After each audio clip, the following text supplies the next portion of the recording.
बाबा हरदीप सिंह जी, इस क्षेत्र के पंचायत प्रधान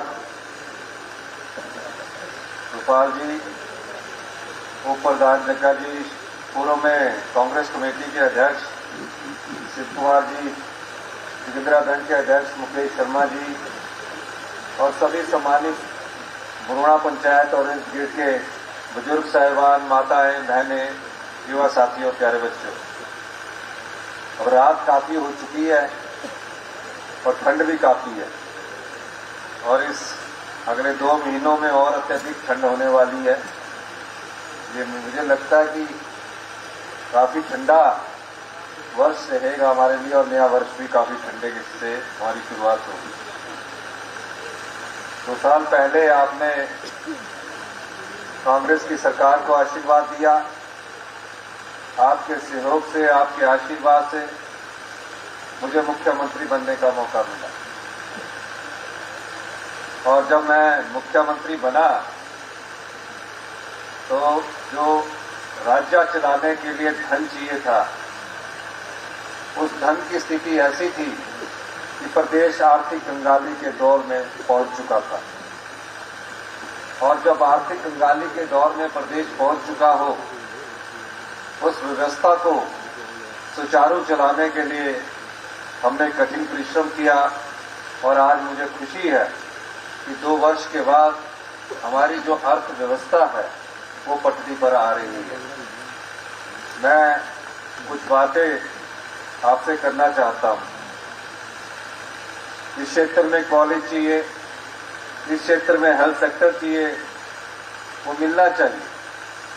महज नोटिफिकेशन करके अगर कॉलेज में मैं आपके लिए अच्छे टीचर ना उपलब्ध करवा सकूं, आपके लिए अच्छी पढ़ाई ना उपलब्ध करवा सकूं, तो ऐसी नोटिफिकेशन का कोई फायदा नहीं। ये बात मैं इसलिए कह रहा हूं कि जब 2022 का चुनाव होना था, 2022 में मई महीने से भारतीय जनता पार्टी की सरकार ने रेवड़ियां बांधनी शुरू की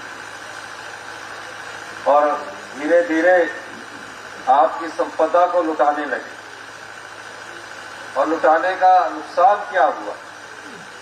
सिर्फ राजनीतिक लाभ के लिए कि मैं किसी न किसी प्रकार से चुनाव जीत जाऊं और चुनाव जीतकर मैं फिर से सत्ता की कुर्सी हासिल कर लूं, जो कुछ है मैं उसको लुटा दूं। अब मैं आपको ये बताना चाहता हूं, उन्होंने लुटा तो दिया, लेकिन हिमाचल प्रदेश को किस स्तर पर ले गए वो मैं आपको बताने के लिए या कुछ समय आपको बताना चाह रहा हूं। आज प्रदेश में शिक्षा का वो हाल है, जो सरकारी स्कूल में पढ़ने वाले बच्चे हैं, वो 5वीं का बच्चा भी दूसरी की किताब नहीं पढ़ सकता। यानी कि जो गांव के बच्चे हमारे सरकारी स्कूलों में पढ़ रहे हैं, वो 5वीं कक्षा में पहुंच गया है बच्चा, लेकिन दूसरी की किताब नहीं पढ़ पा रहा। गुणात्मक शिक्षा में क्वालिटी एजुकेशन में हिमाचल प्रदेश पूरे देश में 21वें स्थान पर पहुंच गया। सरकारी स्कूलों से बच्चों की संख्या हर साल कम होती जा रही है और अगर हमने शिक्षा में व्यापक फेरबदल नहीं किया तो हम उस परिवारों को भी धोखा दे रहे हैं जो हमारी सरकारी स्कूलों में पढ़ने के लिए हम अपने बच्चों को भेज रहे हैं। मैं खुद सरकारी स्कूल में पढ़ा हूं, और उस सरकारी स्कूल में पढ़ा हूं जहां 8वीं तक टाट में बैठना पड़ता था और बेंच 9th और 10th क्लास को मिलते थे, पर शिक्षा का उसमें स्तर हुआ करता था। हेल्थ का क्या हाल है? आप हेल्थ के जितने भी हॉस्पिटल बने हैं, हमारी रीजनल हॉस्पिटल है, हमारे मेडिकल कॉलेज है, वो ट्रांसफर के लिए हॉस्पिटल बन गए हैं। बीमारी थोड़ी बढ़ती है, या तो टांडा ले जाते हैं या एजेंसी ले जाते हैं या एम्स ले जाते हैं। वहां भी डॉक्टर की एम्स में भी आज जो बिलासपुर का एम्स बना है, वहां भी डॉक्टरों की उतनी अधिक संख्या नहीं, उपलब्धता अभी तक नहीं है। आज किस मामले में अगर बात की जाए, हेल्थ सेक्टर में बात की जाए, तो पॉपुलेशन के आधार पर नॉर्थ ईस्ट के बाद पहले नंबर पर नॉर्थ ईस्ट, दूसरे नंबर पर हिमाचल प्रदेश कैंसर के मामले में दूसरे नंबर पर उभर कर आया है पॉपुलेशन के आधार पर। क्यों कैंसर हो रहा है?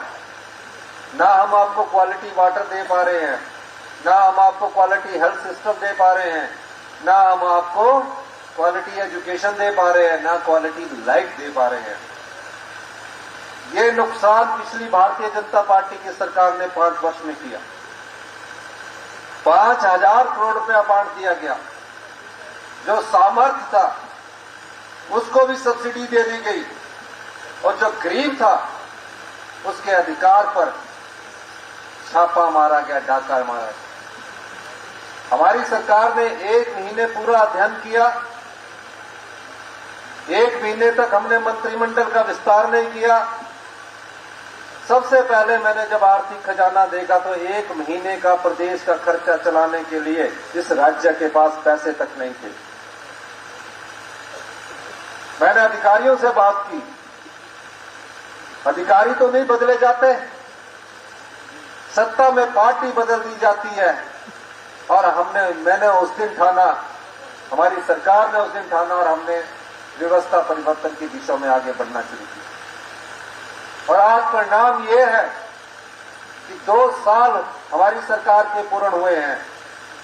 हमने पिछले 2 साल में 40 साल में इतना राजस्व एकत्रित नहीं किया। 2 साल में हमने 2200 करोड़ रुपए का राजस्व एकत्रित किया।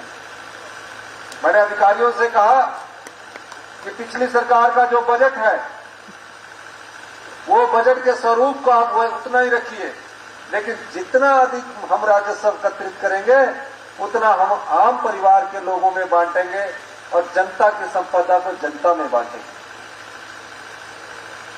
उस संपदा का क्या फायदा हुआ कि उस संपदा में एक ही वर्ग अधिकार जमा कर बैठा हुआ है। हमारे बजट का 65% हिस्सा सरकारी कर्मचारियों के वेतन, उनके पेंशन, ब्याज और ब्याज की किस्त लुटाने में चला जाता है। जो 35% के करीब बजट का हिस्सा बचता है वो शिक्षा में खर्च करे, हेल्थ में खर्च करे, आपकी सुविधा के लिए खर्च करे, वो थोड़ा थोड़ा बांटना पड़ता है। तो मेरा कहने का मतलब है कि एक ही वर्ग को हमारी संपदा का 65% हिस्सा जा रहा है। इससे असमानता आई है। जिस 40 साल से जिस व्यवस्था को लेकर हम चले थे, उस व्यवस्था में बदलाव की महत्वपूर्ण जरूरत है और हमने बदलाव किए हैं। बाबा जी कह रहे थे मैं पीएससी चाह रहा हूं। मैंने कहा मैं पीएससी आपको दे देता हूं। बुजुर्ग कैप्टन सिकंदर सिंह जी आए, मुझे कह रहे थे जब आप यूथ कांग्रेस के स्टेट के प्रेसिडेंट थे, मैं ब्लॉक कांग्रेस कमेटी का प्रेसिडेंट था, मुझे एक सीएससी चाहिए। मैं सीएचसी की नोटिफिकेशन कर दूं, अगर डॉक्टर ही ना हो तो उस चीज का क्या फायदा। पीएससी और सीएचसी सिर्फ फर्स्ट एड सेंटर है। अगर किसी को कोई बीमारी हो गई, उसको डायग्नोज करने के लिए हमारे पास इतने वर्ल्ड क्लास इंस्ट्रूमेंट अभी तक नहीं है, बड़े बड़े मेडिकल कॉलेज में नहीं है। आप बीमारी को लेकर घूमते हो, पेन किलर खा लेते हो, आपकी बीमारी बढ़ जाती है और जब बड़े हॉस्पिटल में जाकर डायग्नोज किया जाता है तो पता लगता है कि इस बीमारी का इलाज होना मुश्किल है। आप कहते हो कि किसी न किसी प्रकार से हम जो मर्जी मुझसे खर्चा होना है खर्चा करवा लीजिए, मेरा जीवन बचा लीजिए। अगर हम उस बीमारी को शुरुआत में ही पकड़ लें तो आपका जीवन भी बच गया, आपका खर्चा भी बच गया। इसलिए हम शिक्षा के स्तर में महत्वपूर्ण बदलाव कर रहे हैं। आए दिन कैबिनेट मीटिंग में शिक्षा के स्तर में महत्वपूर्ण बदलाव करने की हम कोशिश कर रहे हैं। इस एकेडमिक सेशन से हमने पहली कक्षा से इंग्लिश मीडियम शुरू किया है और हम Rajiv Gandhi day boarding school बना रहे हैं। जहां भी जगह होगी गवर्नमेंट स्कूल के बच्चों को एक कैंपस के नीचे लाएंगे, वहां उसे खाने की सुविधा भी देंगे। दिन का भोजन खाने की सुविधा स्कूल में उपलब्ध होगी और शाम को वो अपने माता पिता के पास रहकर उनके साथ अपना रात बिताई और अगले दिन फिर स्कूल आए। इस प्रकार के स्कूल हमने बनाने शुरू कर दिए हैं। क्लस्टर स्कूल बना रहे हैं। आप आए दिन देख रहे हैं कि प्राइमरी का स्कूल खोल दिया गया है, टीचर 1 है। 8th का स्कूल खोल दिया गया है, टीचर 3 है। यह अराजकता का माहौल पिछले 5 साल भारतीय जनता पार्टी ने पैदा किया। इसलिए हम अच्छे स्कूल बनाना चाहते हैं। अच्छे स्कूल बनाकर जहां बच्चा खुश होकर जाए और कुछ सीख कर आए और सीखने के बाद इस समाज की सेवा करे। अच्छे कॉलेज बनाना चाहते हैं। उसके लिए धन की कोई कमी नहीं है। मैं बाबा जी से कह रहा था कि आप 4-5 स्कूलों का 3-4 किलोमीटर के अंदर एक क्लस्टर स्कूल देखिए, वहां हम सब प्रकार के टीचर उपलब्ध करवाएंगे। अगर आप जगह जगह स्कूल खोलने की बात करेंगे तो हो क्या रहा है कि एक सीनियर सेकेंडरी स्कूल से 2 टीचर हम निकालते हैं, दूसरे को सीनियर सेकेंडरी कर देते हैं। उस बच्चे की पढ़ाई भी डिस्टर्ब हुई, स्कूल के बच्चों की भी, और दूसरे स्कूल के बच्चों को भी पढ़ाई डिस्टर्ब हो रही है। इस दृष्टि से हमें महत्वपूर्ण फैसले करने हैं। मैं जानता हूं कि गरीब का दर्द क्या होता है, आम आदमी की पीड़ा क्या होती है। प्रदेश में भयंकर आपदा आई, 23,000 परिवार अपना सब कुछ खो चुके थे। सब मकान नष्ट हो चुके थे, कुछ आंशिक रूप से नष्ट थे, कुछ पूर्णतः नष्ट था। हमारी 75 लाख की जनसंख्या में जो भी हम लोग हैं, दिन रात की मेहनत करके एक वक्त पूरा दिन लगाकर मेहनत करके एक घर बड़ी मुश्किल से बनाते हैं।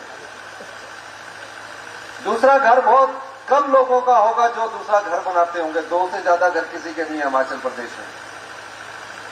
एक घर गांव में होता है। 90% हमारी जनसंख्या गांव में रहती है। यह ठीक है कि गांव में अब हमारी शहरों जैसी सुविधा हमारे होने जा रही है, लेकिन जिस घर में वो रात को बैठ के खाना खा रहा हो और कुछ समय बाद उसे पता लगे कि एक बड़ा हादसा उसके घर के पीछे आ रहा है, बहुत बड़ा लैंडस्लाइड उसके घर के पीछे आ रहा है, वो अपनी जान बचाकर भागे। पूरा घर उनकी आंखों के सामने नष्ट हो गया। जो उनके सपनों का आशियाना उन्होंने बड़ी मेहनत से बनाया था, जिसमें उनकी ये सब सोच थी कि जब हम बुजुर्ग हो जाएंगे इसमें अपने परिवार और बच्चों के साथ जीवन यापन करेंगे, वो घर कुछ ही पलों में उनकी आंखों के सामने नष्ट हो गया हो, उस परिवार पर क्या बीतती है ये वही परिवार जानता है। केंद्र सरकार से हमें कोई मदद नहीं मिली। प्रधानमंत्री आवास योजना के तहत सिर्फ 1.5 लाख मिलता था। मैं रोज जाता था, अधिकारियों से बैठक करता था। मैंने कहा 1.5 लाख में घर नहीं बनता। उन्होंने कहा नियम ऐसे है। मैंने कहा ये आपदा उन परिवारों पर आई है जिन परिवारों को ये पता नहीं था। एक दिन वो सुखी जीवन व्यतीत कर रहे थे और दूसरे दिन वो अपना जीवन टेंट में बिता रहे थे। इन घरों को भी हमने बसाना है। मैंने उन परिवारों के लिए नियम बदल दिया, कानून बदल दिया और प्रधानमंत्री आवास योजना से जो 1.5 लाख मिलता था हमने उस राशि को बढ़ाकर 7 लाख कर दिया। और जो हमने 2200 करोड़ रुपया कमाया उससे हमने 4 योजनाएं शुरू की। पहली वो योजना थी जो इस प्रदेश की संपदा में जिन्होंने जीवन में कभी कुछ नहीं मांगा, वो बच्चे थे, अनाथ बच्चे थे जो अपनी मां को खो चुके, अपने पिता को खो चुके हैं। हमने कहा सरकार आएगी कोई नया नियम और कानून पर बनाएगी। हमने उनको कानूनी अधिकार दिया। 27 साल की उम्र तक उन बच्चों का हिमाचल प्रदेश की सरकार ख्याल रख रही है, यानी सरकार ही माता है, सरकार ही पिता है। उन्हें चिल्ड्रन ऑफ द स्टेट का दर्जा दिया, यानी कि पैदा होने के बाद कोई बच्चा 1 महीने का है और अपनी माँ बाप को खो चुका है, उसके लिए एक नर्स भी सरकार उपलब्ध करवाएगी और पूरी पढ़ाई का खर्चा भी सरकार देगी। 18 साल के बाद हर महीने उसको 4000 रुपया मिलेगा। साल का 48,000 हमारी सरकार दे रही है। डॉक्टर बनता है, इंजीनियर बनता है, नर्स बनती है या पीएचडी कोई करता है, कोई आईआईएम में जाता है, कोई आईआईटी में जाता है, सारा खर्च हिमाचल प्रदेश की सरकार दे रही है और 4000 रुपया हर महीने उनकी पॉकेट मनी के रूप में उनको दिया जा रहा है। साल में एक बार एकेडमिक टूर घूमने के लिए हिमाचल प्रदेश की सरकार द्वारा दी जा रही है। उसके बाद विधवा बहनों के जितने बच्चे हैं उनकी सारी पढ़ाई का खर्च हिमाचल प्रदेश की सरकार उठा रही है। एकल नारी है, किसी नारी को पति ने छोड़ दिया है, किसी का पति गुम हो गया है, उनको अगर गरीब है, 3 लाख रुपए से कम की आय वाले हैं, उनको 3 लाख रुपए आवास योजना का हिमाचल प्रदेश की सरकार दे रही है। जो दिव्यांग हो चुके बच्चे हैं उनकी पूरी पढ़ाई का खर्चा हिमाचल प्रदेश की सरकार उठा रही है और हॉस्टल का खर्चा भी हिमाचल प्रदेश की सरकार उठा रही है। समाज के ये 3 वर्ग कभी कुछ मांगने नहीं आए। किसी परिवार में किसी पति की मृत्यु हो जाए, बच्चा डॉक्टरी की पढ़ाई कर रहा है, 1.5 लाख रुपया डॉक्टरी की पढ़ाई की फीस होती है, पत्नी कहां से देगी, विधवा बहन कहां से देगी। हमारी सरकार ने उनके लिए इंदिरा गांधी मुख्यमंत्री सुख शिक्षा योजना लाई है। उसके तहत 1.5 लाख रुपया अगर उसकी फीस का बनता है, 75,000 रुपया हॉस्टल का भी बनता है, वो भी हिमाचल प्रदेश की सरकार की। ये संपदा आपकी है जो हमने 2200 करोड़ रुपया कमाया।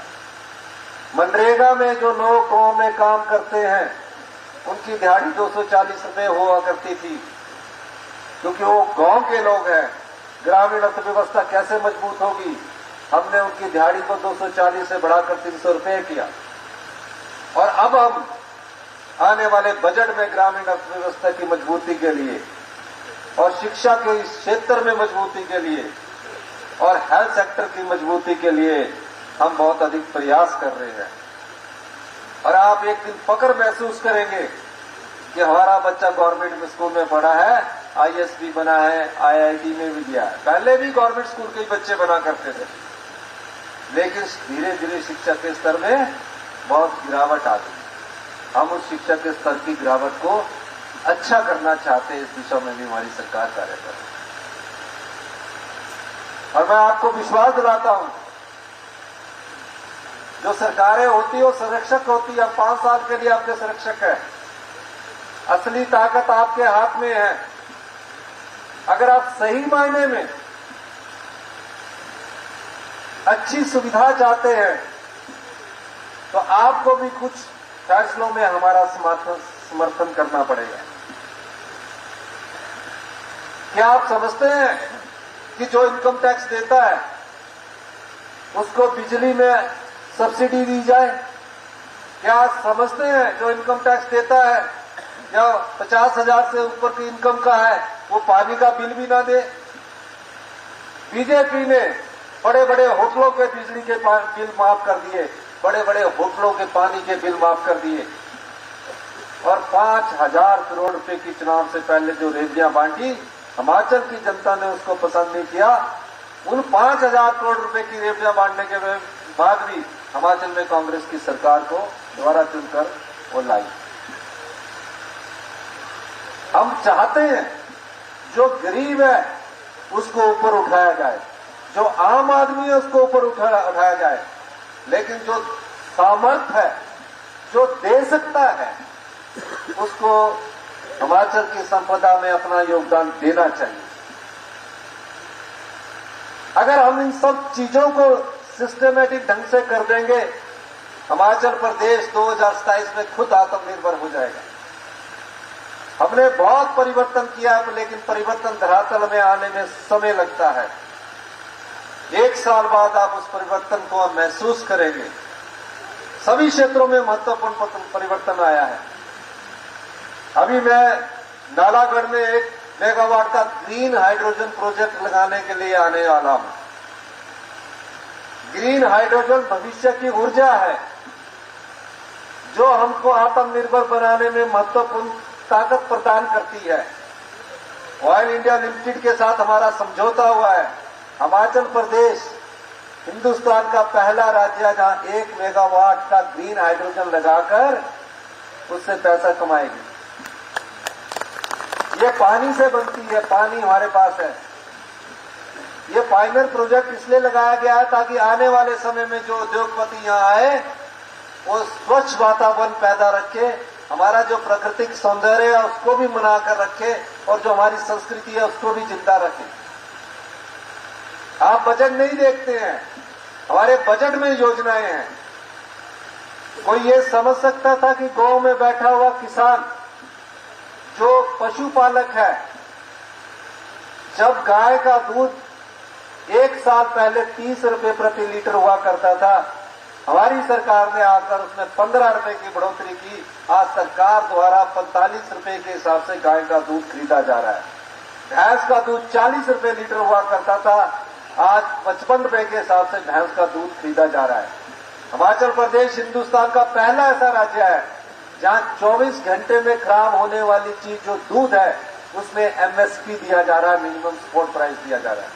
और जिसने पशु रखे होंगे, क्योंकि हम लोग भी किसान हैं, हमारे माता जी तो आज भी खेती करते हैं। मैं तो गेहूं भी अपने घर का ही रखता हूं, मक्की भी अपने घर की रखता हूं। मैंने कहा कि जो किसान खेती करता है उसके पास, जिसके पास पशु होगा, उसके गोबर आधारित मक्की जो पैदा करेगा उससे हम 30 रुपए किलो मक्की खरीदेंगे। सरकार ने इस साल 4000 क्विंटल मक्की खरीद ली है और 30 रुपए किलो के हिसाब से सरकार ने खरीदी है। अगले आने वाले समय में जो गोबर आधारित गेहूं पैदा करेगा 40 रुपए गेहूं हम उससे खरीदेंगे। प्राकृतिक खेती के रूप से जो गेहूं और मक्की उगाई जाएगी सरकार वो खरीदेगी। तो आप जो लोग कृषक हैं, आपके खेतों ने बहुत यूरिया खा लिया है। इस यूरिया को खत्म करके हम इसमें और अधिक वृद्धि करने जा रहे हैं ताकि भविष्य में जो हमारा अनाज, जो हम गेहूं पैदा करते हैं या अनाज पैदा करते हैं या मक्की पैदा करते हैं, वो पूरे हिंदुस्तान में प्राकृतिक खेती के रूप में जानी जाए। हमारी सरकार ने इस दिशा में कदम बढ़ाया है। 2 साल पहले जो हमारी अभी रैली हुई उसमें हिमबोग आटा, मक्की का आटा जो हमने जनता के सामने लाए हैं जो पूरी तरह से प्रकृति के हैं। ये अभी आप धीरे धीरे अपनाएंगे, क्योंकि गोबर आधारित खेती पहले 30-35 साल पहले हुआ करती थी। अब यूरिया से फटाफट हम खेती को ज्यादा पैदावार करने में यूरिया का ज्यादा इस्तेमाल कर रहे हैं। ये सब योजनाएं किसानों के लिए है। ये सब योजनाओं का लाभ आने वाले समय में आपको मिलेगा। जब सेब का मूल्य 1 किलो 40 रुपये होगा और मक्की का मूल्य भी 1 किलो 40 रुपये होगा, उस दिन किसान के हाथ में पैसा होगा। अंत में जो बाबा जी ने कहा है, क्योंकि अभी वो प्रोग्राम भी है इनका सांस्कृतिक कार्यक्रम रेड क्रॉस सोसाइटी का, कि यहाँ जो बाबा जी ने कहा कि 50 लाख रुपया की कुछ सड़कें हैं, उन सड़कों को स्वीकृत करता हूं मैं। फायर ऑफिस की बात की है, एससी ऑफिस की बात की है, और एससी ऑफिस नालागढ़ बिजली बोर्ड का हो।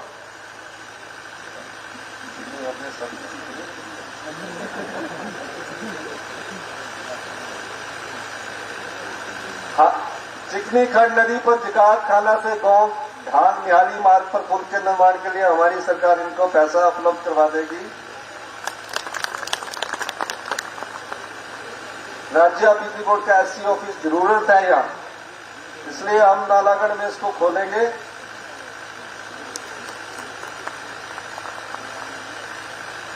पंजेरा में पीएससी खोलने की बात माननीय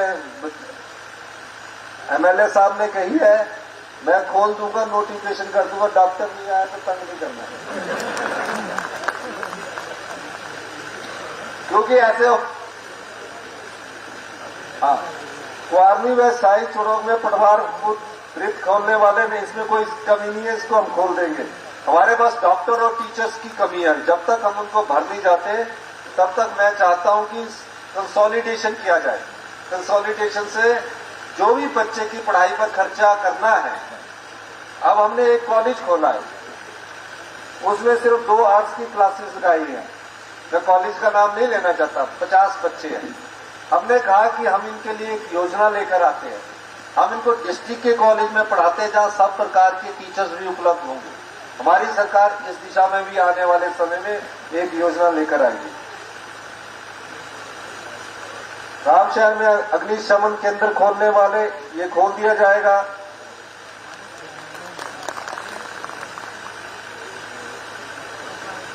और जो नाम बदलने की बात माननीय एमएलए श्री राजेश ऋषि राजकीय वरिष्ठ माध्यमिक पाठशाला जोधपुर को करने के बारे में कही है, उसको कर दिया जाएगा। और खेल मैदान के लिए जो 15 लाख की राशि है उसको प्रदान कर दिया जाएगा। और एक हम इंटीग्रेटेड स्पोर्ट्स कॉम्प्लेक्स बनाना चाहते हैं जहां बच्चे पढ़ते हैं नशे से दूर रहने के लिए। उसके लिए जितना भी पैसा चाहिएगा, 10 करोड़ 15 करोड़, वो हमारी सरकार उनको उपलब्ध करवाएगी।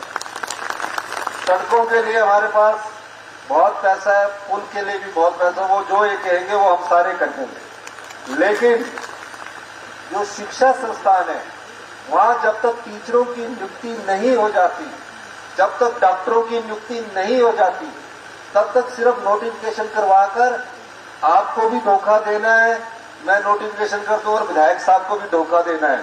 क्योंकि रोज सचिवालय में मेरे कमरे में आ जाएगी कि डॉक्टर भेजो, तो एक स्थान से डॉक्टर भेजूंगा तो दूसरे स्थान में खाली हो जाएंगे। अभी हम डॉक्टरों की भर्ती करने जा रहे हैं, 200 के करीब डॉक्टर और भर्ती करने जा रहे हैं। जैसे ही डॉक्टरों की भर्ती होगी, आपकी जो अपग्रेडेशन है वो कर देंगे। अगले साल सुन्ना का प्राथमिक स्वास्थ्य केंद्र की बात की है, वो कर देंगे अगले साल तो मैं दोनों ही कर दूंगा। इसलिए मेरा अनुरोध है, बाबा जी ने जो बोला है रोड्स के मामले में, क्योंकि उसमें तो पैसा है हमारे पास, लेकिन जब भर्ती होनी है वहां पहले भर्ती की जाएगी और उसके बाद ये दोनों जो भी ये संस्थान बोलेंगे, अभी एक संस्थान को खोल देंगे, अगले साल सुनना के दूसरे संस्थान को भी खोल देंगे।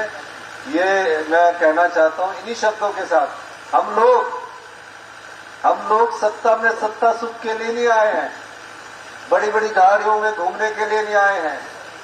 20 साल से मैं एमएलए हूं, राजनीतिक जीवन को मैंने अच्छी तरह से देखा है, आम आदमी के जीवन को अच्छी तरह से देखा है।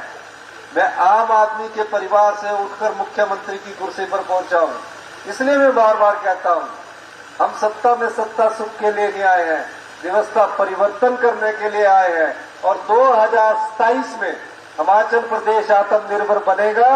2032 में हिमाचल प्रदेश हिंदुस्तान का सबसे समृद्धशाली और अमीर राज्य होगा।